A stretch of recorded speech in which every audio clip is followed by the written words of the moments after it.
to our soon-to-be doctor here, Bashara.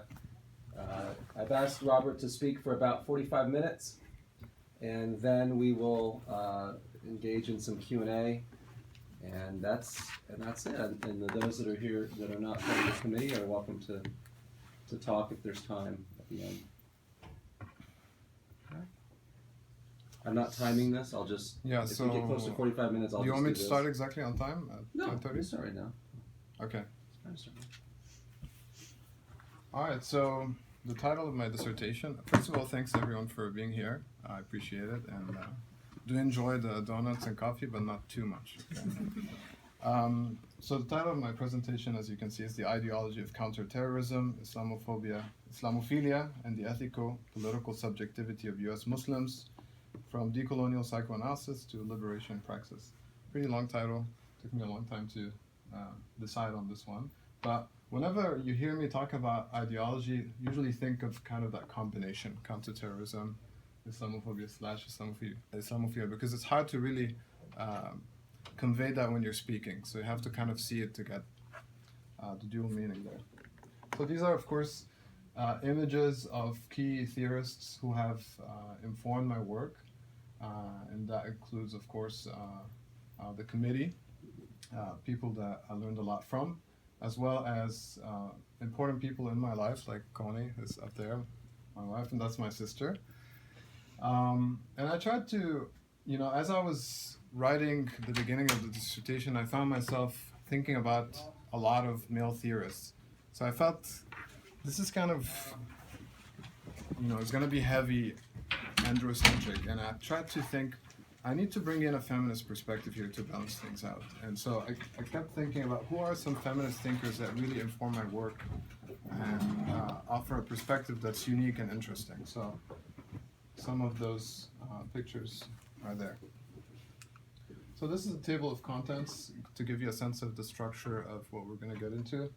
I start, the first part, there are two parts basically to the defense.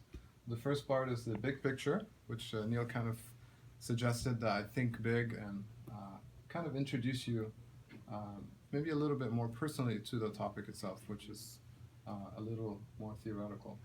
And so I answered those questions, those three questions, and then I highlight things from the dissertation. These are the chapters of the dissertation. I'm not going to talk about everything. It's impossible to compress around 200 pages into 45 minutes, but I'll try to highlight some of the things that I thought were original contributions in a sense. I'm not going to talk about one chapter, which is C, and the reason is in my proposal defense, I actually really unpack that, and so that chapter is basically my proposal defense became that chapter. So, but if you have questions about that, the psychologization of Islamophobia, I'm happy to talk about that. Some key works that informed my dissertation. All right, so the big picture, as you can see, some provocative images, and I try to keep it balanced between sort of negative and positive in a way. So below you can see obviously 9/11, picture from that. This is a famous picture from the torture that took place in Abu Ghraib prison during the Iraq War. And on the left here, this is Ronald Reagan sitting with Afghan Mujahideen back in the 80s during the Soviet war in Afghanistan. So at the top, this is something called Project Combat Paper, which was the positive aspect of this, is these are veterans who are against the war, who decided to cut their uniforms and turn them into paper and then use that paper for artwork, whether poetry or some other kind of artwork. So I actually saw this group in New Jersey years ago, and they had a big influence on me. So they came up to me when I was thinking about the big picture. Then when I also started thinking about some of the early influences regarding this topic, I remembered Adam Yauch from the Beastie Boys, if there are any fans here. This is a speech that he gave at the MTV Music Video Awards in 1998, which I saw as it was happening at the time, and it was quite revolutionary what he said, because he was basically talking about Islamophobia.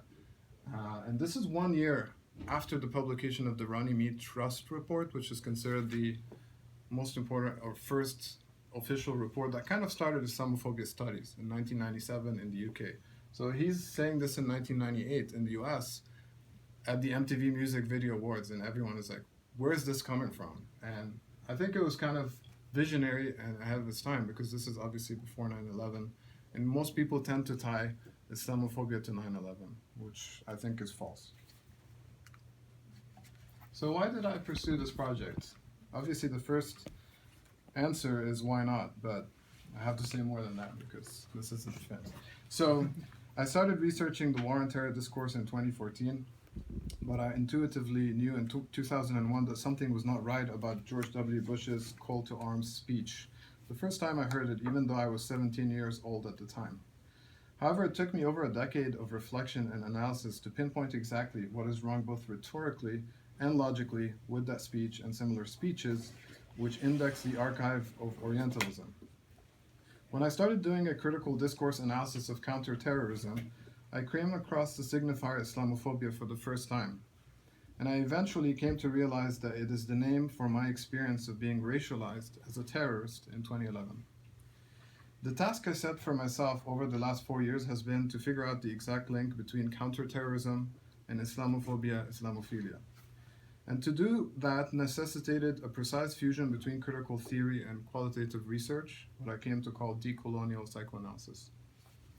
I'm pursuing this project as both an ally of Muslims and a conceptual Muslim, in the spirit of what Angela Davis calls the intersectionality of struggles. In the end, I hope that my research contributes, even if minimally, to reducing suffering in the world. The two types of suffering that I'm concerned with in this dissertation are post-colonial violence and postmodern oppression, what Mignolo dubs the coloniality of knowledge and of being. Finally, I conceptualize the ideology of counterterrorism, Islamophobia, Islamophilia as a feedback loop. Therefore, I am convinced that reducing violence will reduce oppression and vice versa. This is why everyday resistance entails both epistemic and ontic resistance.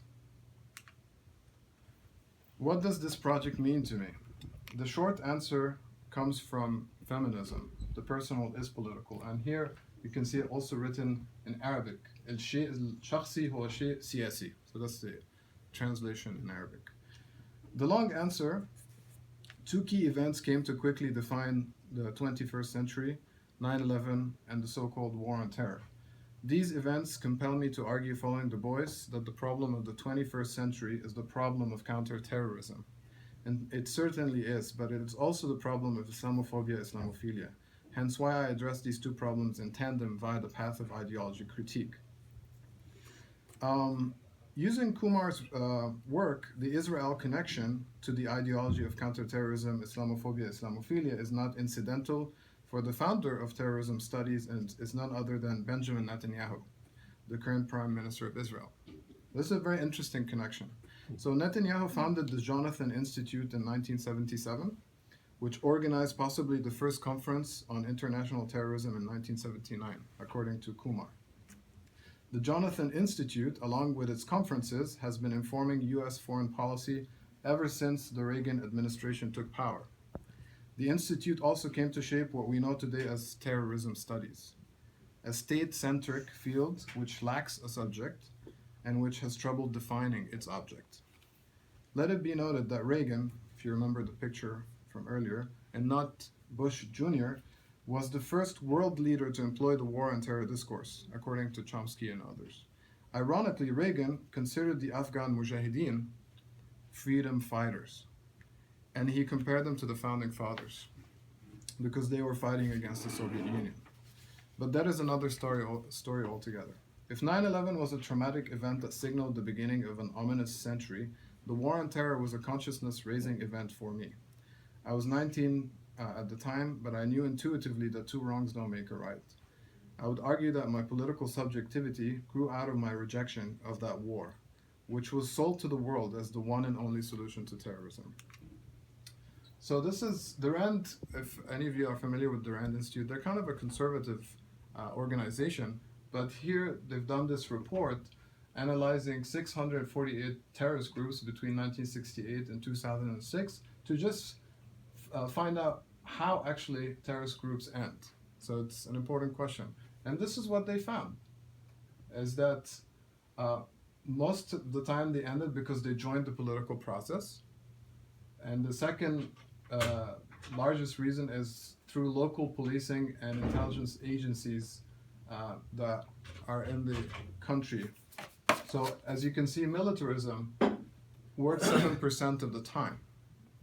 Yet it's always sold to us as the number one solution, as the most effective solution. But in fact, empirically, it's not. So this is a very important point. So the RAND report on how terrorist groups end is, of course, a complete rebuttal of the rhetoric and logic of the war on terror. Since 2008, my political resentment over the war became personal, especially after I started hearing direct accounts from Iraq veterans against the war, then later from friends who experienced Islamophobia. My resentment became even more personal when I started experiencing Islamophobia myself, as someone who's not Muslim to begin with, yet who is seen as Muslim-looking. And this is a key term here. My most memorable experience of Islamophobia took place sometime in 2011 during a film class at Governor State University. A fellow student said the following out loud upon seeing my image in a short video I was acting in. And so this is the image from the video that they were referring to. She said, "You look like a terrorist." And then she started laughing. I could not believe what I heard her say or the way she was saying it. So I froze. I didn't know how to respond. But that experience, as I thought about it over time, made me understand how I'm seen by certain people. An awareness that is still with me to this day, unfortunately. I want you to note the parallel between my experience with racialization and Fanon's famous account of a similar experience, not in a class, but on a train. What are we to make of this idea of looking a certain way? And for whom is this look? I will return to these questions later on in my discussion of the conceptual Muslim, a fantasy figure which is a hybrid between Muslim and Muslim-looking others.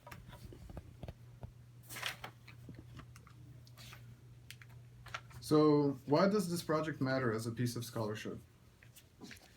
The famous quote is, "It works in practice, but does it work in theory?" So as my friends know that I refer to that a lot.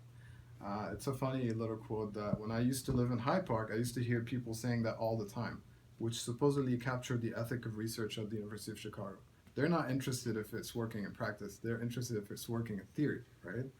So connecting this to what I'm doing, all the scholars in Islamophobia studies virtually agree that there is a link between counterterrorism and Islamophobia, Islamophilia. It works in practice. And this cartoon, I feel, really captures that.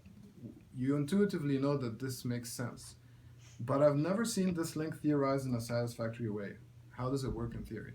And this is kind of the task that I took upon myself. A, to theorize that link in an effort to, B, de-link the rhetoric of post-colonial violence from the logic of postmodern oppression. Additionally, I wanted to understand why would a non-Muslim like myself experience Islamophobia. In order to address these concerns and others, I felt compelled to invent a new theoretical methodological approach to a field that does not yet exist. However, I was not satisfied with only theorizing ideology. I was morally and politically motivated to also critique ideology in order to change it. And this is the dimension of activism or praxis in my research. In short, I show that because the ethico-political subjectivity of you as Muslims is overdetermined, the ideology of counterterrorism, Islamophobia, Islamophilia can be resisted and possibly subverted. So highlights from my dissertation, a lot of provocative images. I'll just give you a moment to kind of look at them. Unfortunately, given the constraints of time, I won't be able to unpack all of this, but I just want you to get a sense of this. Okay, so theorizing and researching Islamophobia, Islamophilia in the age of Trump. And this was very interesting. When I started doing the research, obviously no one expected or anticipated that this was going to happen, but that happened to be the context when I was doing the interviews and doing research. It was the context of Trump announcing that he's going to run for president. And so the interview participants were always aware of this, and it always came into the conversation. So it was something I had to address, obviously. Critical Islamophobia studies. I situate critical Islamophobia studies within the discursive turn in an effort to short-circuit the definitional debates. In other words, in my approach, I emphasize the primacy of the signifier, Islamophobia following Lacan avec de Saussure, and I de-emphasize the signified, such as the commonly used etymology, extreme fear of Islam. So in a lot of the literature, this is always brought up. When people don't know how to talk about Islamophobia, they go back to the etymology of the term. Oh, Islamophobia means extreme fear of Islam. But this is a very simplistic approach, so I reject that. I take a different approach. So when I say ideology, think of the following signifying chain. War, therefore terror, therefore Islam, therefore phobia. So I'm looking at the relations between those terms, particularly vis-a-vis the Master's Discourse, which functions as a Rosetta Stone in this project. To put it differently, by ideology, I'm referring to the link between the war on terror discourse and Islamophobia, Islamophilia fantasy. And by ideology critique, I'm thinking of what Mignolo calls delinking.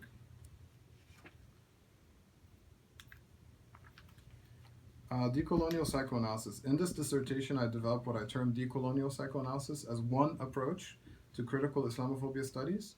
Decolonial psychoanalysis is a psychodiscursive praxis which entails unconscious thinking from the borders. That is to say, it is a theoretical methodological tool for deductively investigating the question of colonial difference, which is, in my view, more fundamental than the question of sexual difference. I use decolonial psychoanalysis to both delink costly association, such as terrorist, therefore Muslim, and distinguish between the post-colonial unconscious and the decolonial unconscious. Furthermore, I use Lacan's discourse theory as both a grid for organizing my ideas and a technique which I apply to my research topic in combination with Lacanian discourse analysis, critical border thinking, Foucaultian archaeology, genealogy, and feminist standpoint theory. In his 17th seminar, Lacan develops 4 discourses, right there, Masters. The Master's Discourse, the University Discourse, the Analyst Discourse, and the Hysterics Discourse. So you can see there's a letter for each one. A few years later, he adds the Capitalist Discourse as a variation on the Master's Discourse. Why 4 or 5 discourses?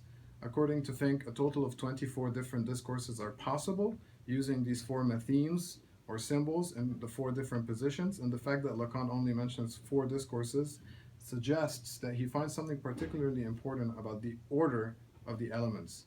As is true of many of his quadripartite structures, it is this particular configuration and not just any old combination of his constitutive elements that Lacan considers of value and interest to psychoanalysis. The 4 themes or symbols are, they're over here.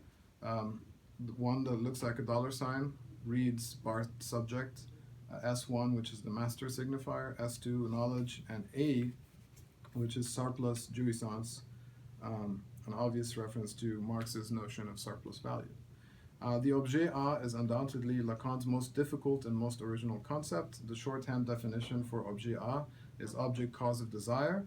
The main idea behind Lacan's discourse theory, in brief, is that because discourses are structured differently, they have distinct effects. In other words, each discourse positions us as subjects or objects in a specific way. While the positions of the elements change with every counterclockwise revolution, there are somewhat stable features in Lacan's discourse theory. For instance, in the bottom left, we have the truth of a discourse. In the top left, we have the agent of a discourse. In the top right, we have the other of a discourse. And in the bottom right, we have the product or loss of the exchange. Furthermore, communication at the top is characterized by impossibility. You can see that it's unidirectional, while communication at the bottom is characterized by impotence, hence the 2 lines, no communication. The US presidential election of 2016 as a capitalist discourse. Lacan introduced the capitalist discourse in 1972 during his speech at the University of Milan. The flow of communication in the capitalist discourse looks similar to the one in the Master's Discourse, but there is a significant difference. Whereas S1, Master Signifier, was the agent in the Master's Discourse, Now the bar's subject is the agent in the capitalist discourse, who instead of communicating with the other as knowledge, communicates with the master signifier as truth. This master signifier then puts knowledge to work in order to produce surplus jouissance for the consumer.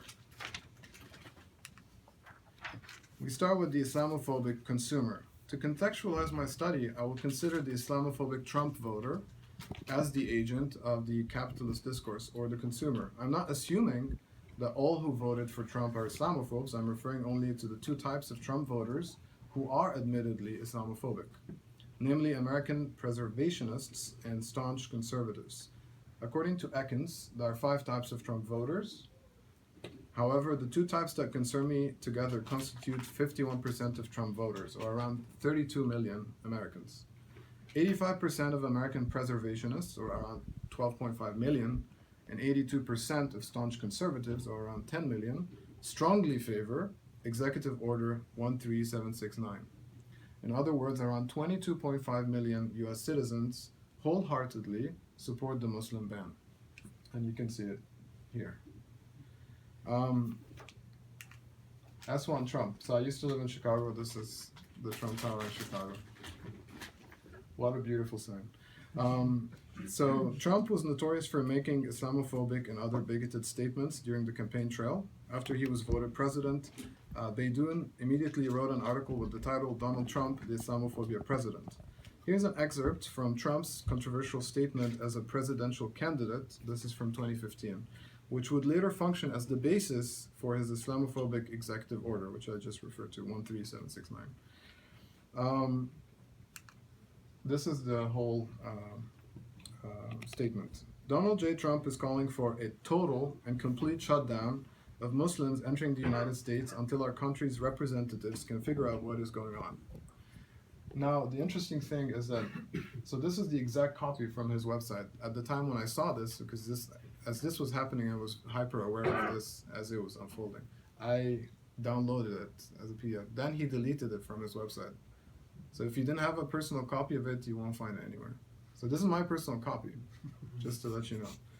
He says things, and as you know, he likes to say, "Oh, I didn't say that." So you have to have copies of things, so that you can show how things have unfolded. Fortunately, a large section of the public and several courts have critically challenged Trump's Muslim ban or bans, because there's different versions of it, on multiple occasions, and were able to achieve significant success, but the struggle obviously continues. Johnson and House Loner have created a very useful timeline of Trump's comments about Islam and Muslims, which they keep updating. The most famous comment is, "I think Islam hates us," which is a very interesting comment from a psychoanalytic perspective. There are two subjects in that comment, the subject of the statement and the enunciating subject. The former is represented by the first singular pronoun subject, I, which Lacan calls a shifter. The latter is none other than the verb hates. Given both how meaning is a function of the retroactive effect and how the subject Trump receives his own forgotten message in the inverted form, the unconscious of that text reads, according to my interpretation, "We hate Islam." Trump's phrase in reverse is literally, and I want you to pay attention to that, U.S. hates Islam, think I. Okay? And notice that U.S. could also be an acronym for United States, not just us. That's interesting. So the first plural pronoun object, us, which is also an acronym for the United States, retroactively seals the meaning of the message and becomes the first plural pronoun subject, we. The message "we hate Islam" is delivered through the unconscious as the other's discourse to those who identify with this we, namely Islamophobic consumers. Since I am against psychologization, the problem here is not with Trump as an individual per se, but with the power that he represents as a master signifier. And that's why you can think of Trump is really not the person, but this, right? In Levin and Grisham's special status report, Hate Crime in the United States, There is a section titled Trump Effect, wherein they conclude, well, there have been very few incidents of actual hate crime where Trump's name was uttered since his candidacy. The increase of 87.5% in anti-Muslim hate crime in the days directly following his announcement in 2015 is a troubling development and worthy of concern. Also, in another report which addresses the toxic political rhetoric used during the presidential election, CARE, the Council on American-Islamic Relations, recorded a 57% increase in anti-Muslim bias incidents and a 44% increase in anti-Muslim hate crimes between 2015 and 2016. They continue, from 2014 to 2016, anti-Muslim bias incidents jumped 65% in that 2-year period. CARE finds that hate crimes targeting Muslims surged 584%. Islamophobic bias continues its trend toward increasing violence. Make America Great Again. In the capitalist discourse, the Islamophobe consumes Islamophobia as a product via the master signifier Trump. The truth of the Islamophobic consumer is that Trump, in this context, functions not only as a reference to a subject, but also as a brand name that can generate knowledge as the other, hence the signifying chain, which I write as Make, therefore, America, therefore great, therefore again. Trump rehashes Reagan's 1980 presidential campaign slogan, so it's not very original. Reagan's slogan was, let's make America great. Let's make America great again. But drops let's, which is a contraction, let us. There is a reason for this. Let us is a first-person plural imperative mood which forms a somewhat polite request from Reagan to his followers. Trump's 2016 presidential campaign slogan, however, is written in all capitals for emphasis. Make America great again, right? It's kind of childish. Notice the homonymy at work here. A slogan in all capitals in the capitalist discourse. Given Trump's fascination with social media, it is fair to assume that he knows typing in all caps is internet code for shouting, and it is rude. In other words, the major difference between Trump and Reagan is that Trump is making a demand and not a request. With that slogan, Trump is positioning himself in terms of the other as demand. The big other as demand. The effect of this demand on the Islamophobic consumer is, of course, alienation a la Marx avec Lacan. Lacan defines the vel of alienation as a forced choice between two terms, being and meaning, mediated through a third term, non-meaning, wherein we lose no matter what we choose. For example, if a Trump supporter chooses being inclusive, the subject disappears. If, on the other hand, a Trump supporter chooses the other's non-meaning, great, therefore white, they lose being inclusive and become subject to the other's non-meaning. This example provided by Lacan captures the paradoxical nature of alienation. Quote, your money or your life. If I choose the money, I lose both. If I choose life, I have life without the money, namely a life deprived of something. Rick Tyler, an independent candidate for Congress from Tennessee's 3rd District, made the unconscious association, great, therefore white, explicit with the following campaign slogan, Make America White Again. He just made it more obvious. Note the Islamophobic logic in Tyler's defense of his controversial slogan, and this is me quoting Tyler. The Make America White Again billboard is a takeoff on Donald Trump's slogan of Make America Great Again. In a nutshell, it is stating that the Leave It to Beaver, Ozzie and Harriet Mayberry America of old was vastly superior to what we are experiencing today. It was an America where doors were left unlocked, violent crime was a mere fraction of today's rate of occurrence, there were no carjackings, home invasions, Islamic mosques, or radical jihadist sleeper cells. See, that logic has to be there. In a speech critical of Trump's immigration plan, House Minority Leader Representative Nancy Pelosi said, quote, while I'm on the subject of dreamers, since last night the president put forth a plan. Let me just say what I said last night. That plan is a campaign to make America white again, unquote.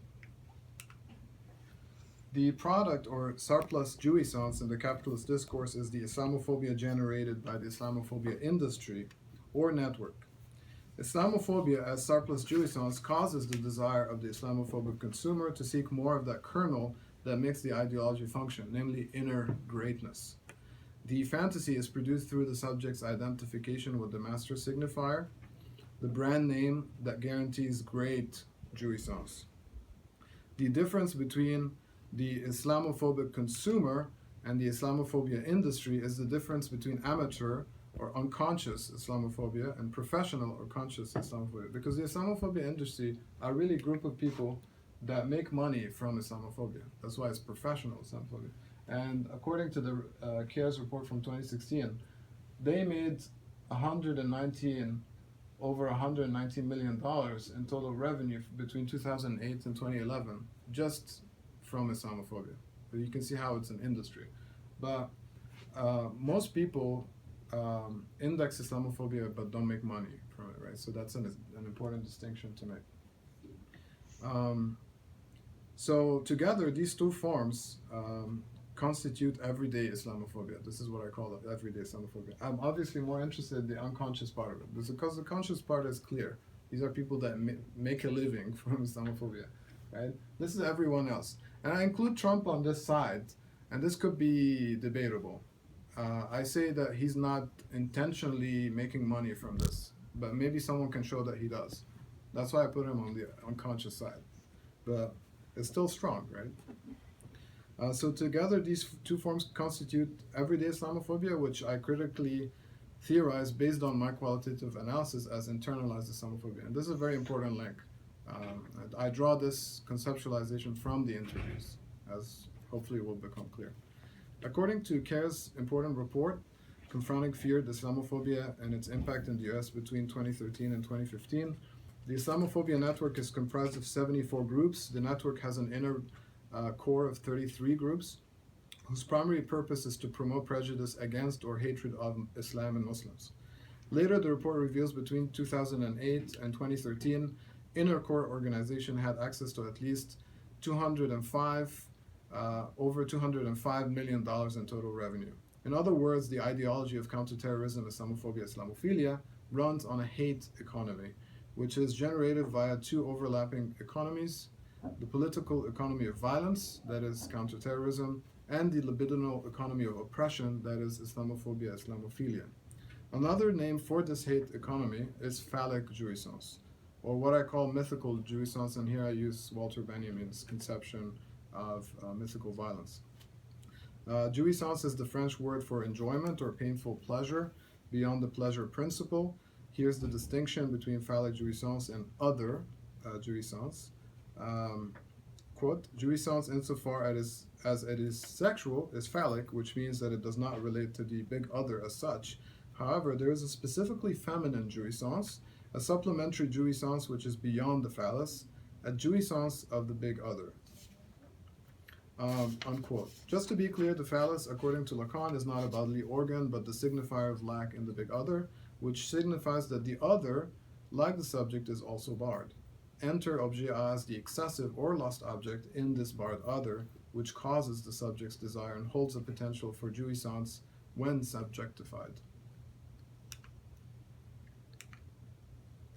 Okay, the master's discourse, an archaeology of counterterrorism and a genealogy of the conceptual Muslim. In this section, I debunk two myths. One, that there's an inherent or logical link between terrorism and Islam, and two, that Islamophobia is strictly a post-9/11 phenomenon. I will counterintuitively argue that counterterrorism, a modern form of violence, came before terrorism, its postmodern version. I will also make the case that Islamophobia is a modern form of oppression, while Islamophilia is its postmodern version. The most memorable example of Islamophilia, since it's important to define what that is, from recent years is when Bill Clinton said the following during his speech at the 2016 Democratic National Convention: "If you're a Muslim and you love America and freedom and you hate terror, stay here and help us win and make a future together. We want you." So, I mean, that's a loaded statement. It's first of all saying stay here, so assuming that Muslims are outsiders or immigrants, and always positioning Muslims in terms of national security or terrorism. I think that's problematic, even though. So that's Islamophilia. It's a more subtle or liberal form of Islamophobia, right? So it's important to keep that distinction in mind. Evidently, there's an overlap between both forms of oppression, hence the phrase postmodern Islamophobia, Islamophilia. To simplify, I may sometimes use only one of the two terms, most likely Islamophobia, but kind listeners. keep both words in mind throughout. So unfortunately, I don't have a lot of time to unpack this. I do this in the dissertation. It's quite intense, but you can kind of. I try to. What I try to do with this is completely go against the commonsensical logic of thinking about terrorism or counterterrorism. So, my archaeology of counterterrorism shows that there is no inherent or logical link between post-colonial violence and Islam. The link is contingent and rhetorical, what I call a costly association. So, just to mention a few things about this. So, we can think of what is traditionally called the discovery of the New World as the colonization of the New World, and hence perhaps colonial terrorism. So we can think of the beginning of modern terrorism going all the way back to that. But the concept itself dates back to the French Revolution. So the word doesn't exist before that. During the French Revolution, they came up with the signifier, the terror. And obviously back then it had a positive meaning. It didn't have a negative one, because it meant the terror with a capital T meant that it's the people rising up and using violence against the oppressors. Whereas terrorism today, we think of it usually as individuals or small groups of people. So there's a twist. The 4 waves of rebel terrorism, that's from Rappaport. It's important because he shows that the religious wave of rebel terrorism, which is the one we associate with Islam, starts in 1979, but there were 3 other waves before that. And potentially, this model of waves suggests that the current wave that we're obsessed with is going to change eventually. And so we should start thinking about what's coming next, which is going to be much worse in my opinion. Like cyber terrorism, our over-dependence on technology, and just terrorists, hackers, just completely messing with that and, resetting your bank accounts or whatever. Just playing with numbers, just think about that. Kind of like that show, Mr. Robot, right? Mm-hmm. So this idea of costly association is obviously based on Freud's notion